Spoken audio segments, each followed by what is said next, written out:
Da rodoviária ao Senado. Oi, aqui é Keila Dias Nutri. Hoje nós temos mais uma entrevista do nosso programa Receitando. No segundo episódio da série Frutos do Cerrado, vamos falar com Fadi Farage, uma grande referência de liderança aqui na nossa amada capital federal. A sua vida é uma inspiração de fé, perseverança e hiperfoco.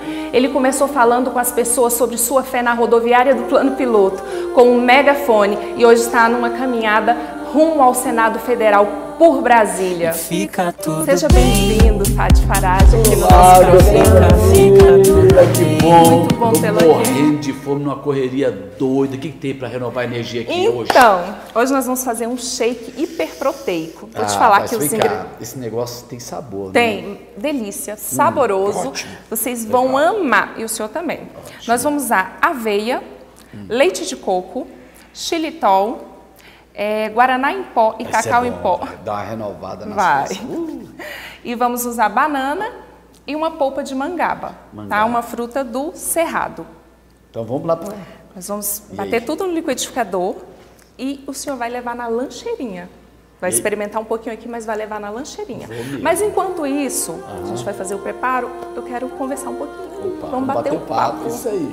Nós sabemos que o senhor nasceu no Líbano, mas foi criado em Brasília, não é isso? É isso aí. Vim pequenininho, com 3 anos, o quinto dos irmãos, e viemos para São Paulo, depois chegamos em Brasília, logo no início. Não vou falar a data para que depois as pessoas acharem que eu sou velho. Aí não dá, né, gente? Não precisa falar a idade aqui, não né, dá. gente? Não precisa. A sua família tinha um sistema de crença totalmente adverso da realidade do Brasil. No momento da sua opção pela fé cristã, houve algum conflito? Temporada de caça ao pato. Já ouviram falar? O pato era eu. Quando eu tenho uma experiência com Jesus, a minha vida ela é transformada, revolucionária. No primeiro momento, a minha família não percebe, mas quando eles começaram a perceber, aí começou a haver os embates, os conflitos, porque a religião no Líbano, ela define a sua identidade. Nos países árabes, define a sua identidade. E simplesmente era como se eu tivesse traído a minha família. Exatamente. E aí começou a perseguição, falaram que eu tinha morrido, a rejeição, o escárnio, a violência física algumas vezes, né? A rejeição absoluta por aquilo que eles nem entendiam direito. Era uma loucura. Era uma loucura, principalmente porque o evangelho naquela época, ele era muito estigmatizado, ele era das pessoas mais humildes, das faxineiras, das lavadeiras, não era como o evangelho tem permeado toda a sociedade, onde celebridades como Neymar diz professar a nossa mesma fé, né? É verdade. Existe um momento que o senhor decidiu focar unicamente, viver integralmente dedicado àquilo que o senhor acreditava? No momento que eu tive um encontro com Jesus, minha vida foi revolucionada. Tudo aquilo que eu tinha planejado acabou. Um novo mundo apareceu para mim, ainda que ninguém tenha aprofundado, mas a presença de Deus, o foco em levar essa mensagem, ela era maior do que qualquer ambição que acontecia dentro de mim, de como é família, ser empresários, estar dentro da sociedade e aquelas coisas todas que as pessoas comuns buscam no dia a dia. Então houve essa mudança da noite para o dia. Eu posso comer? Fica à vontade. Por favor, estou morrendo de fome, gente. Eu vou comer. Fica à vontade. Estou brincando, vamos lá. O senhor diria que teve até aqui mais obstáculos do que oportunidades? Essa sua percepção? Isso que torna relevante a vida. Porque hoje as pessoas estão muito fragilizadas pelas resistências, pelas oposições. E para mim, exato, as pessoas hoje estão muito deprimidas, porque não sabem lidar com aquilo que é oportunidade. Elas tratam como rejeição uma situação opositória a elas. E eu tive coloca como vítima. Exato, hoje criaram bullying, então as crianças hoje estão muito fragilizadas, elas estão muito fracas, elas não aprendem mais a lidar com os conflitos. Leões não são mais gerados, porque se você vê uma família de leão, eles brigam entre si, eles se fortalecem naqueles conflitos. E eu tive muitos. A minha vida ela foi determinada justamente pelos conflitos. Minha família se opôs, a sociedade de então se opôs. Por quê? Porque a gente começou a andar na contramão.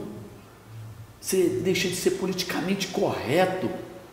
Você não tem... Contra tudo e todos. Você não tem medo de esconder aquilo que você acredita. A sociedade, as pessoas, elas são meio camaleão. Elas chegam no ambiente, são de um jeito, vão para outro, são de outro. E elas perdem o melhor. Qual o melhor? É você ser você, Keila. É eu ser eu. O que nos diferencia é essa singularidade individual que acaba nos completando. Porque imagine se eu querer ser você. Eu não vou somar nada a você. E ainda eu vou ser um você mal feito. Mas se eu for eu, na sua vida, nós vamos nos enriquecer. Uau! Esse homem! Se você pensou em entrar para a vida pública?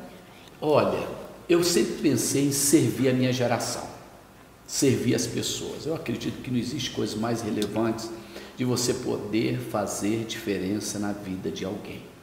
Você poder ter construído algo na vida de alguém. É como você vê um menino que chega na igreja e daqui a pouco ele se forma, está casado, ele é bem sucedido na sua profissão. Então, o serviço, vamos colocar, público, para mim isso já significava algo no sentido de servir a minha geração, de ajudar pessoas, tanto o enfermo, quanto o drogado, quanto o homem de negócio, o universitário, a dona de casa, o adolescente, ou seja, servir. Eu acredito que essa palavra define legal. Já é algo que já faz, né? O senhor já faz, já vem fazendo. Existe também uma insatisfação muito grande dentro de mim. Eu brigo, eu sou brigão, Keila. Sabe, quando você alcança algo, eu quero te empurrar para outro nível. O próximo. Exatamente. Então existe uma insatisfação em relação a mim, em relação ao ambiente que eu vivo. A nossa sociedade, ela pode melhorar, a nossa cidade pode melhorar. Eu posso melhorar. Você pode melhorar. Verdade. E como foi essa mudança na sua cabeça do servir para a política? Bem, primeiro, vamos definir. Servir as pessoas é uma forma de fazer política. Então eu imaginei que fazendo o que eu faço dentro do ambiente do religioso, eu faria diferença dentro da minha cidade. Então a igreja cresceu, as igrejas cresceram, mas o impacto desse crescimento não era bem sentido dentro do dia a dia da sociedade. Hoje nós vemos um Estado com leis injustas, a família sendo destruída e desconstruída, a identidade dos nossos filhos sendo questionadas através da ideologia de gênero que fala que as pessoas são uma construção social, que é um absurdo, uma violência, é uma erotização precoce dos nossos filhos. A doutrinação ideológica dentro de sala de aula, o marxismo entrando e querendo robotizar os nossos filhos. Um governo injusto que tira 5 meses do ano para nós pagarmos aluguel e não recebermos nada de volta. Ver as filas de hospital, pessoas morrendo, sendo tratadas como subpessoas, escravizadas por um sistema que deveria servi-las. E como eu falei, eu sou insatisfeito. E o Magno Malta me procura, me faz um desafio de ser senador por Brasília. E na hora, não, eu acredito que a gente nós somos construídos. O desafio é grande. Preparado. Exato. Eu tenho algo, eu não sei desistir. Eu gosto de desafio. Eu creio que a vida não pode desacelerar. Esse negócio de aposentadoria não podia acontecer na vida de ninguém. Todo mundo que aposenta morre. Peraí, tá vendo aí, gente? Porque eu trouxe esse homem aqui. Porque ele não desiste de nada. É o hiperfoco em pessoa. Pode ser um defeito. Eu gosto das coisas no horário. A minha equipe morre comigo, porque eu falo assim, meu grande defeito é o horário. Eu gosto de respeitar o tempo das pessoas. E eu não sei falar não para um desafio justo. Então o Magno, o melhor senador do Brasil durante 2 anos, um homem altamente inspirador, ele faz esse desafio de servir num nível maior, em vez de servir apenas um grupo mais segmentado, servir a minha geração, servir o meu Brasil. E eu falo, por que não? Já pensou, você morre pensando assim, cara, por que eu disse não? Por que eu não? Porque as pessoas têm medo. Sabe o que acontece? As pessoas têm medo de receber o não. Ué, o não você já tem. Verdade. Passa óleo de peró, pega um óleo desse aqui, ó, passa na cara e vai para cima. Verdade. E se não der certo, tenta de novo. Se a causa for boa, desistir é apenas uma opção. Não significa que você precisa. E nós estamos nisso porque quando eu olho para minha neta, quando eu olho para você, Keila, para o Júlio, seus filhos, para as nossas ovelhas que estão aqui atrás das câmeras, quando a gente olha para essa turma, eu não poderia deixar uma herança dessa para eles. Eu não posso deixar uma herança dessa. Eu posso não conquistar tudo, mas eu mostrei um caminho. E eu tenho mostrado outra coisa. É possível. Por exemplo, você trabalha na área da saúde. Você enxerga pessoas que desistiram delas. Pessoas que desistiram de, sabe, elas falam assim, eu não vou poder me aperfeiçoar. E você é aquela pessoa que fala, você consegue, você pode, toma esses sucos, come essas comidas, esses chocolates amargos da vida. E daqui a pouco a pessoa está satisfeita, sabe por quê? Você inspirou ela, você tem essa missão de melhorar pessoas. E eu tenho essa missão também. Então nós estamos juntos dentro desse mesmo propósito. Porque muita gente desiste o tempo todo. Nós somos uma geração de pessoas desistentes. É fácil desistir. Por quê? Porque você tem essa opção na sua vida, coisa que você não deveria. Por exemplo, por que as pessoas não desistem do seu trabalho? Muitos odeiam o trabalho, mas elas estão lá todos os dias. Existe algo que se chama salário. Elas enxergam no final daquela jornada a recompensa. Então, obrigação. Exato, elas têm a recompensa e ao mesmo tempo elas sabem que serão penalizadas se elas desistirem ali. A vida nos penaliza, a vida não beneficia aquele que desiste, a vida ela não beneficia aquele que se vitimiza, e nós somos uma geração que queremos receber através da vitimização. Um dos segredos é você manter o alvo no resultado final. E esse alvo foi construído ali, no início. Então, quando eu mantenho o meu alvo nas pessoas, eu estou diante de uma plateia. Elas esperam de mim que eu não desista, que eu supere. Elas querem me ajudar, querem me abraçar, mas elas falam, completa essa tua jornada. Da mesma forma, na área da saúde, você tem que saber por que você começou, muitas vezes doença, muitas vezes o risco de algo, ou querer se sentir bem. Mas nesse meio tempo elas começam a voltar a ser indulgentes com elas. Elas começam a se vitimizar, por que não, por que não? Mas é o que Paulo disse, olha, eu tenho um foco, porque eu tenho uma recompensa maior. E o meu sofrimento, ele vai trazer um resultado maior. A minha recompensa, vai trazer um resultado maior do que o meu sofrimento. Então, uma das coisas, primeiro, construa uma mentalidade de não desistir. Tire isso da sua vida. Igual o casamento. Quando você tem a opção do divórcio, você se divorcia. Tira essa opção. Quando você tem uma opção na sua vida, você escolhe. Tem coisas que você tem que tirar. Essa palavra desistir tem que ser arrancada. Essa palavra divórcio tem que ser arrancada. E outras palavras, a gente vai quebrar o pau, mas não vamos separar. O fato é esse. Não vamos desistir. Isso, e muitas vezes o contexto, quando eu olho para o Jonathan, para a Raíssa, para a Clarinha, para a minha família, eu falo, eu não posso fazer isso com eles. Aí eu falo, filho, eu e tua mãe podemos quebrar um pau. Mas não preocupa não, vai dar tudo certo no final. Esse é o ponto das pessoas. Elas têm essa opção e elas se sabotam. Nós somos uma geração de frustrados. Frustrados porque desistiram, parou a dieta, parou a academia.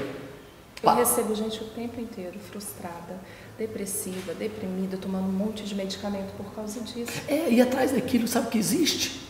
Aquilo ali é apenas uma opção que elas tiveram. As pessoas não precisam ficar deprimidas. A Bíblia fala, olha, se eu perder tudo, todavia me alegrarei no Senhor. Então nós temos que ter uma opção maior do que a dificuldade que nós estamos passando. Todos nós teremos dificuldades. Se você vê os vencedores, são pessoas que superaram elas mesmas, não as circunstâncias, a vontade de desistir. E eu não tenho essa opção na vida. Eu não me imagino. Você não se dá essa opção. Já pensou se eu não entrasse agora dentro desse projeto maravilhoso, com esse discurso pela família, com essa bandeira maravilhosa, pelos nossos filhos, pela nossa geração futura, pela minha nação? Meu Deus, vale a pena cada tapa, cada xingamento, cada palavrão nas redes sociais, sabe? As pessoas, eu sou igual um jogador de vôlei, né? Quando eles xingam muito eu bloqueio, quando xingam muito eu bloqueio, alguns até respondem, mas eu não fico paralisado. Existe um cara na Bíblia que ele é criticado de um lado e de outro, mas ele não ouvia, se chama Davi. Então críticas não podem te parar, vitimização não pode parar, você não pode se parar. Se começou, gente, coma até o fim, não é? O que é isso aqui mesmo? Baru, vai de Baru, gente. Cerrado. Mas isso aqui vale a pena. Por quê? Porque o resultado final é maior do que o sofrimento que você está passando. Verdade. E uma pergunta que não quer calar. E a sua família hoje? O que tem? Como está, né? Com esse posicionamento? Eles sabem que eu sou maluco.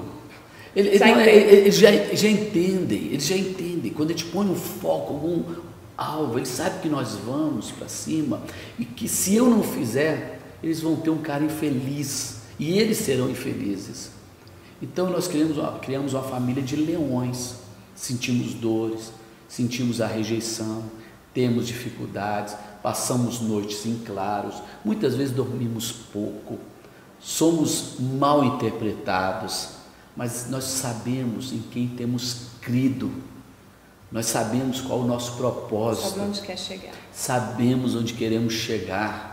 Nós não somos parados para ficar explicando às pessoas que nos criticam.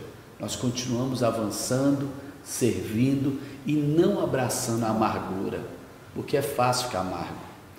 É fácil, porque quando você recebe muita rejeição, a tendência é você começar a lançar sobre outros, se tornar uma pessoa amarga. E uma das coisas que jamais me tornarão é o que elas são. Eu quero torná-las o que eu sou. Uau! E hoje sua família, elas te perseguiam lá atrás, e hoje o posicionamento delas? Tá aí o case. Aqueles que um dia criticavam, que nos amavam, aqueles que nos rejeitavam, que nos perseguiram, hoje abraçam a mesma fé. Hoje abraçam a mesma fé. E eu posso ver, né, por exemplo, quando eu casei, a minha mãe não foi no meu noivado. O terno era emprestado, porque a minha família não queria me dar nada. E hoje eles têm um orgulho de onde nós estamos, eles abraçam a mesma fé. Eu vejo meu filho formado em advocacia, mas um pastor que ama pessoas, ou seja, não é uma pessoa amarga. Eu vejo a minha esposa uma líder de milhares e milhares de pessoas. Eu vejo minha irmã, meus irmãos rompendo e superando seus próprios limites. Nós aprendemos uma coisa, que vale a pena manter o foco e não desistir. É isso aí. Muito obrigada, Fádio Parade, pela sua presença. Amamos, mas vamos ter que tomar o shake, né? Vou ter que tomar o shake. Vamos lá, vamos ver se o shake é bom ou não. Vou pegar o shake. E agora, Fádio, vamos experimentar o nosso shake proteico. Ok, eu quero agradecer a você por cuidar de nós. As pessoas não valorizam muito esse princípio de servir. E as pessoas têm perdido, principalmente as mulheres, o empoderamento. Porque a Bíblia fala que aquele que serve é maior. E você tem servido as pessoas. Isso não tira o fato de você ser mulher. Ser mulher não ser frágil. Pelo contrário, você está cuidando daqueles que cuidam de uma cidade. Imagina, pense nisso. Você cuida de quem cuida de milhares. E eu quero agradecer pela sua força, sua dedicação. E a sua vocação, que eu vejo, é a mesma intensidade, na mesma intensidade daquilo que eu tenho para as pessoas. E agora eu vou experimentar esse teu shake. E eu espero não morrer. Vai ficar cheio de energia.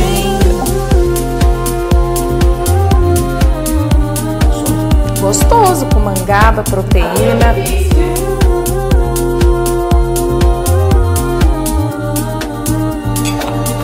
Delícia. Muito bom. Exótico, mas bom, né? O sabor. Por que eu escolhi o shake? Com a sua vida corrida, vai dar para estar levando dentro da lancheira. Coloquei aqui nesse pote Não vai dar para nada isso aqui. É um lanchinho da tarde. Tá pouquinho. É um lanchinho não, pode colocar mais. Tem mais Eu lanchinhos. gostei. Ah, tá bom. Tem mais então? Ótimo. Então vou Gente, guardar estou aqui. arrumando a lancheira dele. Ok. Ó, vamos levar uma fruta. Porque assim eu vou passar fome. Vai não. Isso aqui Vai dar é energia. baixo em caloria, mas E é aqui tem o quê? energético e aumenta a saciedade, porque tem coco, gordura. Você vai ver. E uma raspinha de Eu coco. pensei que era cebola. Brincando, viu, gente?